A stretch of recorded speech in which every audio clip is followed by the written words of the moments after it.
Hello, everyone. Welcome to our weekly live Saturday broadcast.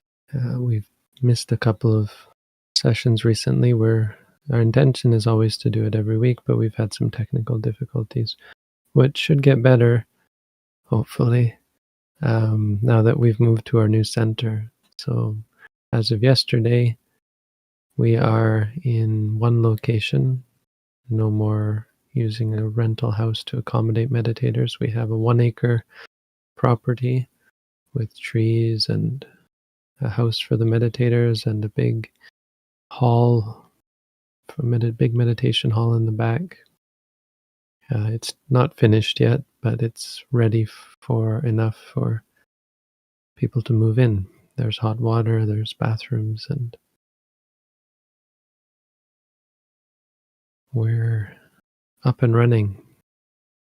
Our grand opening is going to be October 31st, which is a Monday, specifically because we're inviting a bunch of monks and they have a hard time coming on the weekends. So I told them we do it on a Monday because we don't have any expected visitors anyway. That, and also there's a group of people from Guelph who have a Monday. They own a restaurant, and Monday their restaurant is closed. So they will be feeding everyone for the grand opening. Anyway, so the grand opening will be October 31st in the morning. But we are open and already receiving meditators. We have people lined up to come for October through November. Even some people in November already, I think.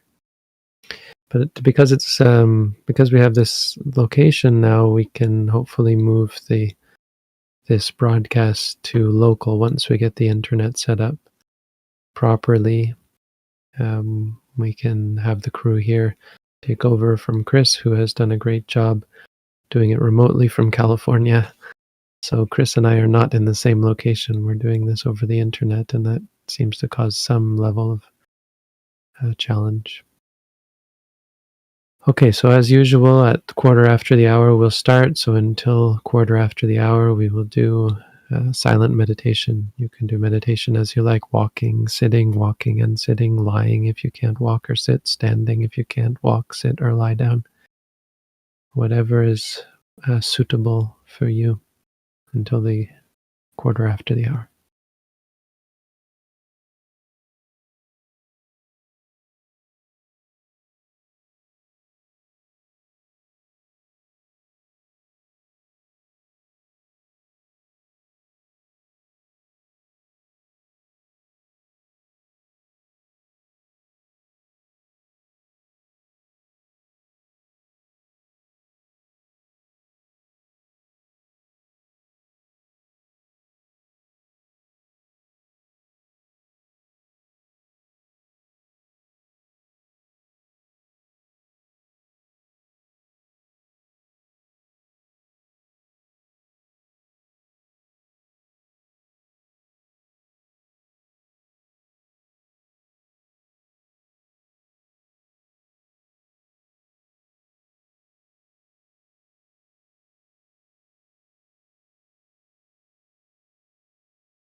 Okay, we're back, ready to answer questions.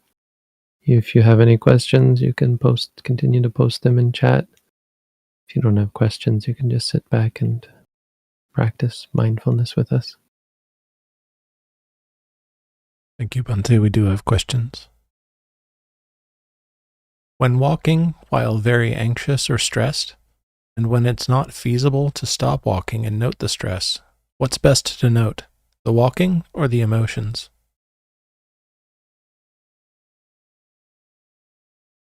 Usually you want to notice any emotions you have first above anything else.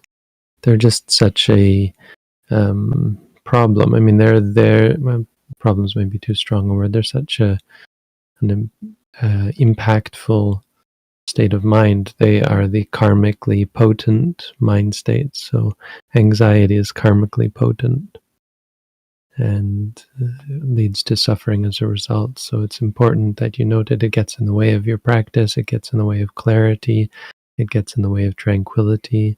It's called a hindrance. So it's best to focus your attention on that and try to become more familiar with it and understand it better so that it no longer consumes you.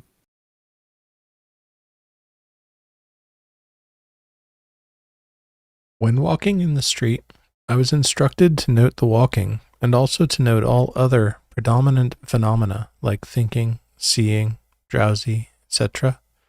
Why are the rules different when doing formal walking meditation practice where you are supposed to ignore all the other phenomenon if you decide to keep walking, or to actually stop to note the other phenomenon?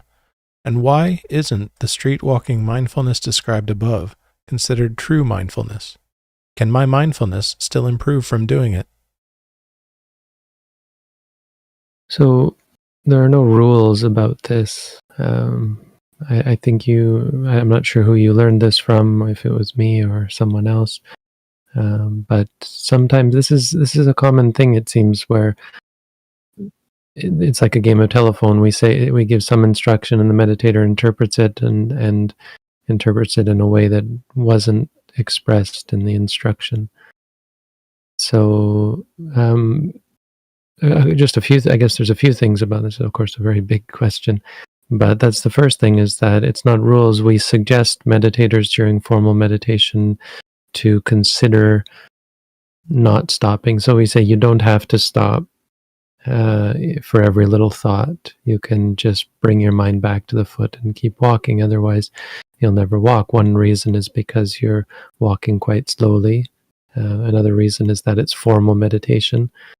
Um, so the why, I mean, there's two answers to the why. One, because we told you to do it that way, but and that's important because it's questions of why do we do things this way or that way in general can be problematic for focusing. You know, if you're always questioning why does the teacher tell you to do it this way or that way, you're not actually focused on the present moment. It's best just to do it the way the teacher explains it, unless in certain cases you have real issues with it, like it's causing you lots of problems. And in the case where it does seem wrong, for example, of course, if a teacher teaches you something that seems wrong, and you consider carefully that you really think it might be a problem, then okay, it's fine to ask. But generally speaking, asking why is not very helpful. Best to just, because that's the way we told you to do it. But to actually answer the question, because of the difference in formality, it's not expected that during the day you are very formally accurate and precise in your mindfulness, especially when you're not doing formal meditation. So really just try to note whatever you can. When you're walking down the street, you can just focus on walking. But when something else comes up, yeah, just try to note it. You don't have to stop walking because that would be ridiculous. Maybe you're walking down the street and there's other people on the street. You can't just stop and note. You can, but it's okay to just make do and note what you can when you can. So this is a common thinking that there are rules and it has to be this way or it has to be that way, and trying to figure out why, because it makes no sense that it should have to be one way or another. They're not rules, they're guidelines, and it's just pretty reasonable. I don't think this is an unreasonable suggestion. Can your mindfulness still improve? Yeah, your mindfulness can be improved. I don't know that I've ever said that street walking mindfulness is not true mindfulness. Mindfulness is mindfulness. It either is or it isn't. There's no true or fake. No, it certainly is true mindfulness. It's not formal practice is all.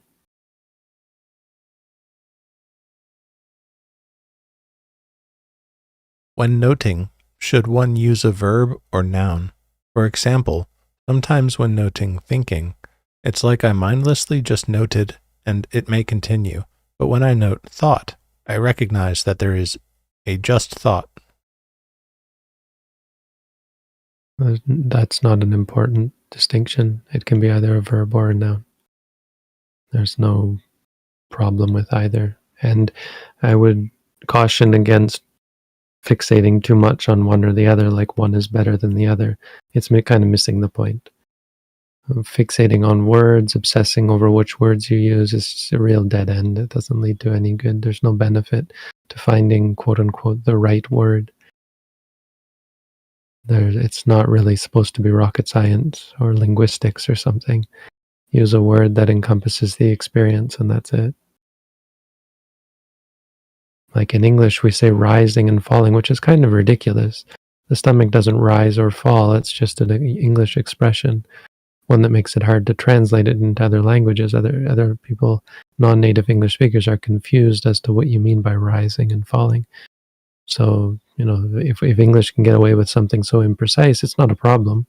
It's just a little weird, and it's a problem for non-native English speakers. So words are not a big deal. They're just a tool. During meditation, I sometimes have feelings that I'm not sure how to describe and give a label to. I've just been noting them as feeling as I become aware of them. Is this okay? So if it's a physical sensation, that's when I would recommend noting feeling. For an emotion, I would recommend trying to understand not exactly, but generally what it is. Usually it's some kind of liking or disliking.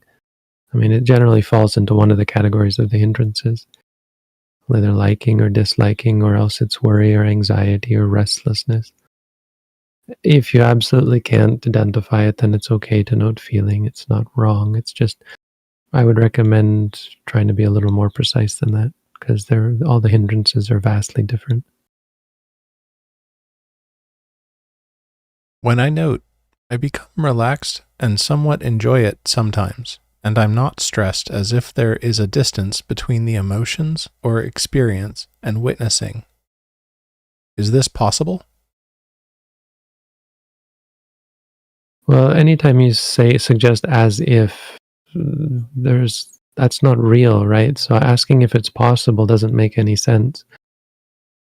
It's as if there is a distance. I mean, the truth is you're not stressed. That's all. If you have a perception of some kind of distance between something and something else, then that's just a perception.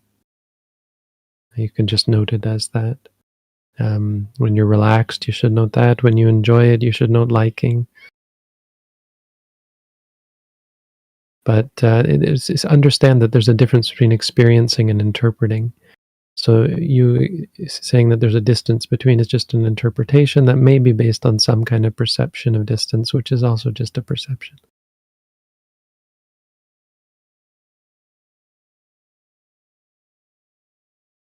When a question arises in relation to Buddhism and the practice, should one note it and leave it, or should one make an effort to find the answer, even though the questions seem like distractions or excuses? Well, if they seem like distractions or excuses, then it's best to just note them. If it seems important, you can write it down. I mean, if you're talking about during a formal meditation practice, you can maybe just write it down, get in that habit, writing it down to look up later.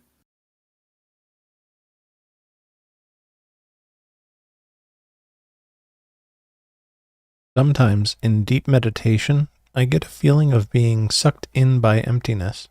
It's such a scary and strong experience, it feels like dying, that I can't even note it. Any advice? Mm-hmm.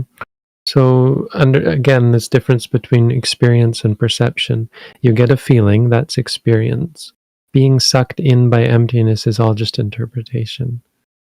You don't get a feeling of being sucked in. You may get a tugging feeling, which would be the wind element, or the Wayo Dhatu, which is pressure. So there will be some kind of pushing or can be pulling, but a tension of sorts. So you'll get a tense feeling, and that's just a sensation. Thinking of it as emptiness or whatever. I mean, honestly, I may be misinterpreting what you're feeling, but you have some kind of feeling, and it's not being sucked in by emptiness. It may be some kind of pulling feeling mentally or physically. And it can be strong. That can be an accurate description of certain experiences in the sense that they are very intense, very strong. There can be a strength to them. But experiences aren't scary. So that's your perception of it. That's your reaction to it. You react to it, you perceive it as something scary, meaning you're afraid of it, and fear arises. I mean, the ultimate reality is there's the experience, then there's the interpretation, then there's the fear. So fear is distinct from the experience itself. Experiences are not scary. Our interpretation triggers the arising of fear, which can be associated with perceptions that you might be dying, or that something is wrong, or that something is strange. Experiences that are strange or unexpected or novel, new, is a sign of impermanence.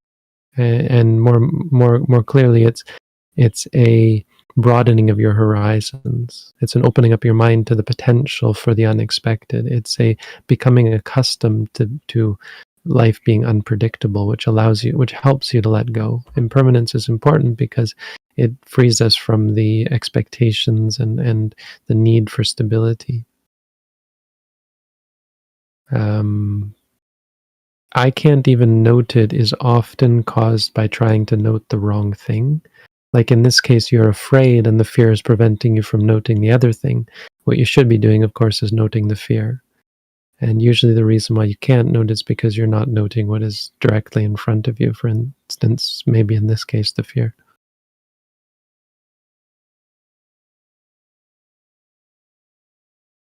How does one deal with the perspective that there are other sentient beings who are suffering, and leaving them behind on the path of Nirvana is unbearable?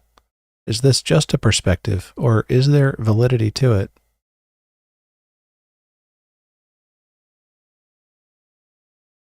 Well, calling it unbearable, I guess, is an interpretation. Perspective. So the thought, I guess, will arise that there are other sentient beings who are suffering and that I am leaving them behind. So you have to appreciate what is meant by the path to Nirvana. The path to Nirvana is about letting go. So what you're talking about is a holding on. You're concerned, you're attached to other people's well-being. And so there's never going to be a conflict here where you go on even though you are attached to other people's welfare. Nibbana is freedom from attachment. So when you finally let go. So the path itself is not about deciding to let go or deciding to give up or deciding to abandon. The path is about seeing clearly. So the nature of the universe, the nature of experience is such that when you see clearly, you let go. So these kind of philosophical debates don't even enter into it. It's just reality. Reality is such that seeing clearly causes you to let go. In other words, there is no benefit, there is no reason, there is no logic behind holding on to anything. It's just intrinsically wrong. And we know this because we see it. When you see it through the practice, no one can convince you otherwise. It's just seen as it becomes clear that that's the truth. So the reason why you're not seeing it as the truth is simply because of lack of enlightenment. Once you become enlightened, then you will see that nothing is worth clinging to. You will see that for yourself. It won't be because I convinced you or anyone convinced you or because you convinced yourself. It will be because you come to see that actually that's the truth. And then there is no dilemma about letting go of someone or abandoning something.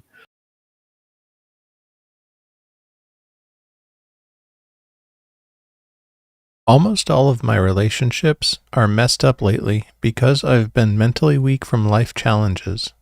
There's a chance it's going to hurt me financially. What should I focus on to get through this? Well, relationships are not real. They're just narratives. I mean, they can something. Sorry, to be clear, not something not being real isn't meant to trivialize it. So it's just conceptual, and that doesn't mean it's meaningless. It's just important that you put it in perspective, and that it doesn't actually have any ultimate reality. Meaning that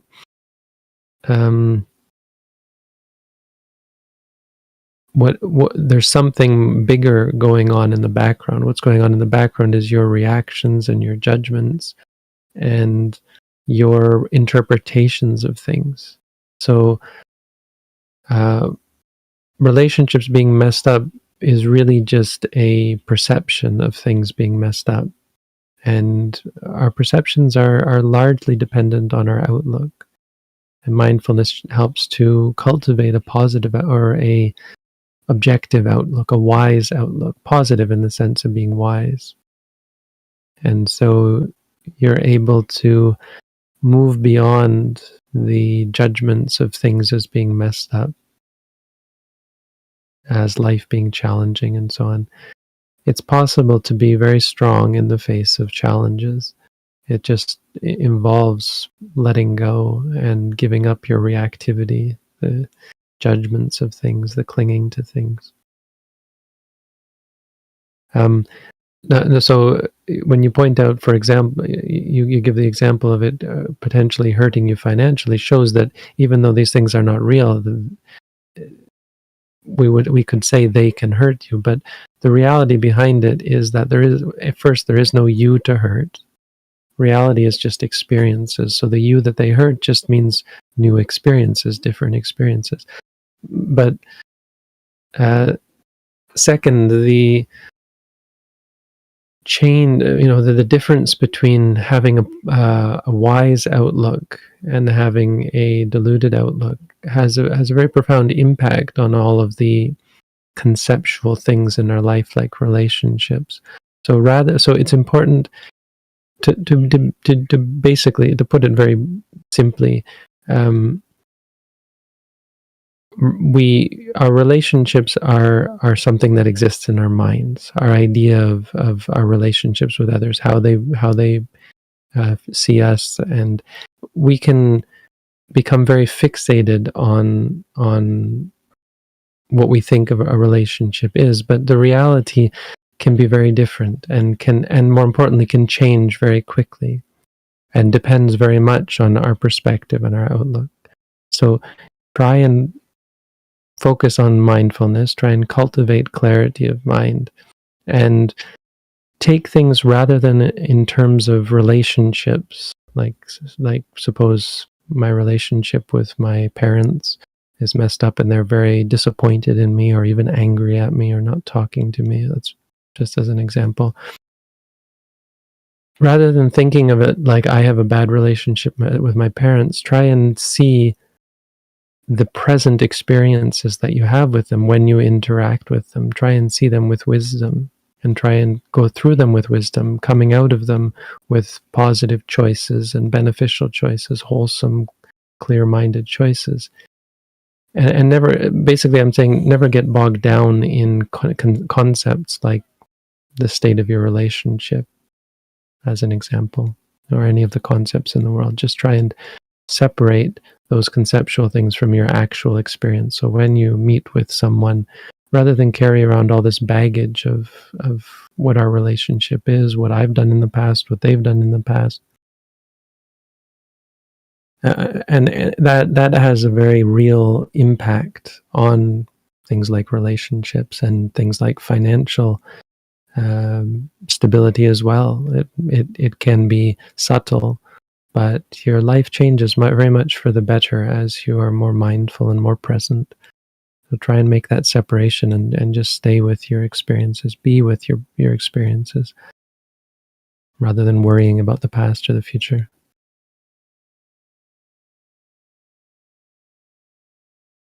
Sometimes I am distracted when I practice, and it can stay long and doesn't go away. Should I use the distraction to see, for instance, non-self? Like, I cannot control this?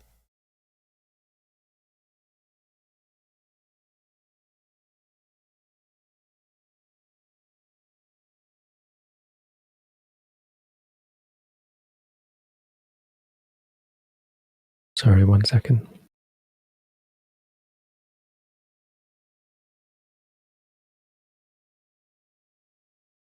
So you've got the right idea. It's just that that's not really how this all works. You're on the right track, but just to be clear, you don't use experiences as an opportunity, say, to reflect. So it's a common misconception that you should take time to reflect and think, oh yeah, that means impermanence, or that means suffering, or that means non-self. That kind of thinking can be useful if you're stuck, if you feel like there's a problem with your practice, like you have a lot of pain, to reflect and say, well, that's the nature of suffering, that I'm suffering because I'm clinging. When you're not able to, when your practice is different from time to time, from session to session, you can reflect and remind yourself, oh yeah, no, don't worry about that. That's the nature of impermanence. But the way the practice works is that over time you'll start to see that these sorts of distractions and the uncontrollable nature of the mind, it will just lead to a familiarity with the nature of non-self, as opposed to any kind of intellectual reflection, you see. So those kind of reflections can be useful, but not inherently practically useful. They're just a sort of a meta practice, an META practice that allows you to refocus your attention. It's a means of reassuring you, but that's not vipassana. So you don't use it to see non-self. You will start to appreciate the non-self nature of things because of this unavoidable nature of the mind to not do what you want it to do. That's how it happens. It's just becoming more familiar with the reality. It's not about using it as an opportunity to see this or see that. You will start to see. That's the whole. What you're doing will allow you to see because of getting distracted when you intend not to get distracted.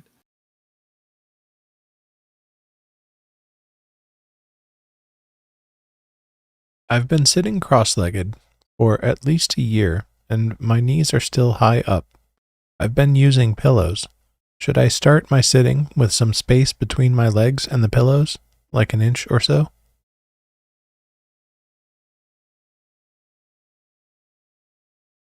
Some space between. Oh, I see.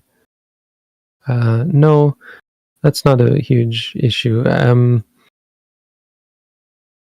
mean, it's much more visible. The benefits are much more visible if you do intensive practice. But there's no shame really in using pillows. One thing that I would recommend is you don't necessarily need space between them, but find a happy medium where you are still experiencing some pain, but the pain is manageable. Because of course it is a temporary pain as you stretch out, but if you don't allow for any pain, you probably will never really stretch out. So you can start without pillows entirely, but I assume that's not going to last long. But then put pillows just enough so that the pain is manageable. Try and see it as a challenge to use the pain as a meditation object as opposed to finding a way to not experience it. And as a result of that, you should find not only physically but mentally you relax, because part of the tension is very mental. The aversion to pain, which is made worse by the avoiding of pain by using lots of cushions. So yeah, some sort of happy medium. I don't think it would be leaving a gap between your legs and the pillows. Just means have them lightly supported so the pain is less intense. I mean, obviously, if you can put up with the pain, you could just go without pillows, but it's more of a mental thing that you were not generally equipped to deal with that much pain.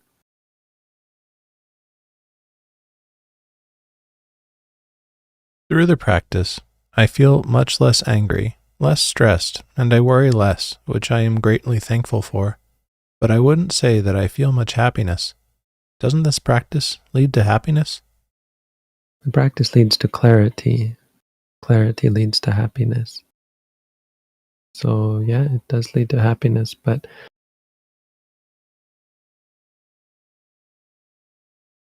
it's complicated because first of all, you've got a lot of, let's say, bad karma you've performed in the past. I mean, I assume pretty much everyone does. If you were born as a human being, well, that's already some sort of karma because it's attachment. I mean, it's pretty impossible to go through life unless you're enlightened without accumulating lots of bad karma, especially if you haven't been inducted into practice of mindfulness, which is for the purpose of preventing the performance of bad karma. But then on top of that, depending how much you're practicing, how mindful you are, there's going to be times where you are still engaging in unmindful activities. So the benefits are not going to be greatly pronounced unless you engage in some very intensive practice. You have to be content with mild benefits. I mean, it's kind of silly to describe things. I mean, there's a problem with the way you've presented things, because I can ask you, you being less angry, less stress, and worry less, does that make you happier?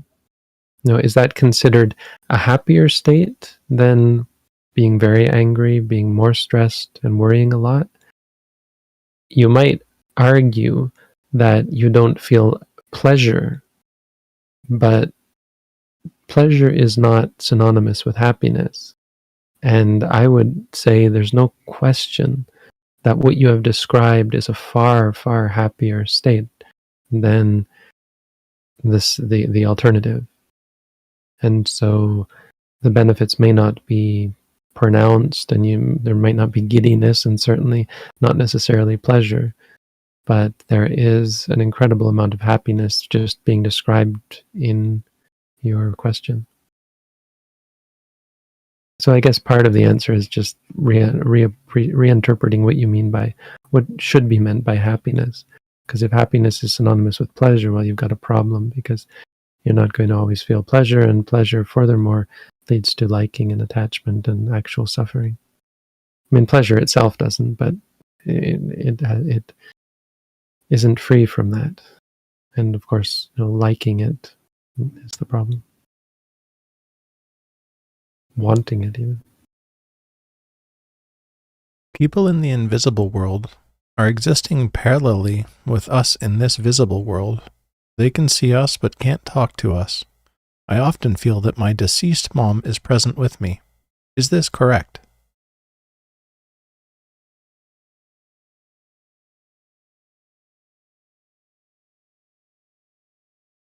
I mean, it's correct that you feel that way, but I would just try to note the feeling.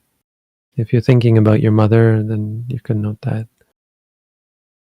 I mean, whether they are there with you or not there with you, sending positive wishes for their well-being is always good.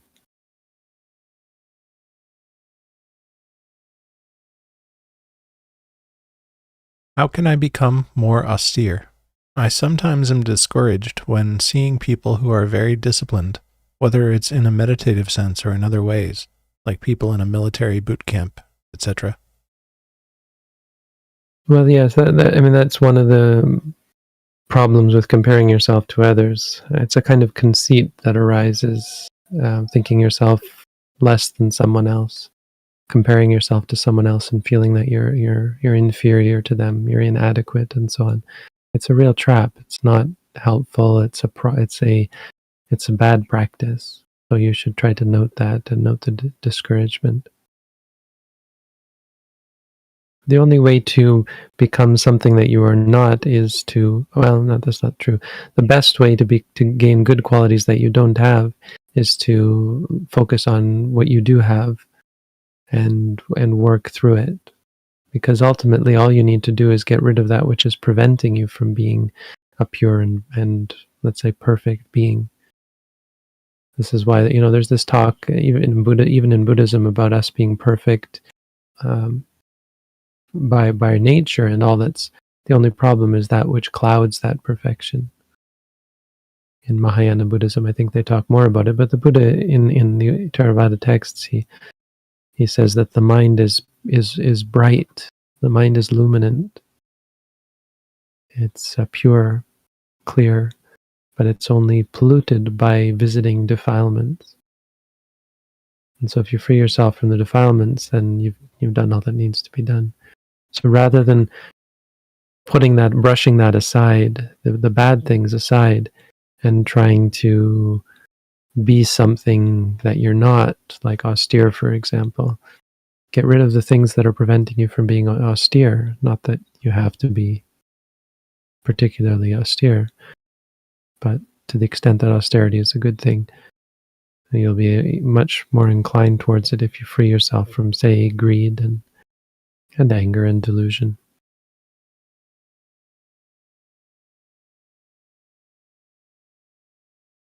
How do you know that samsara exists?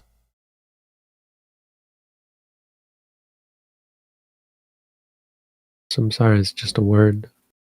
The word exists. I mean, it doesn't actually exist, but the word exists in our conception of it. The concept of samsara as a concept doesn't exist outside of its conceptuality.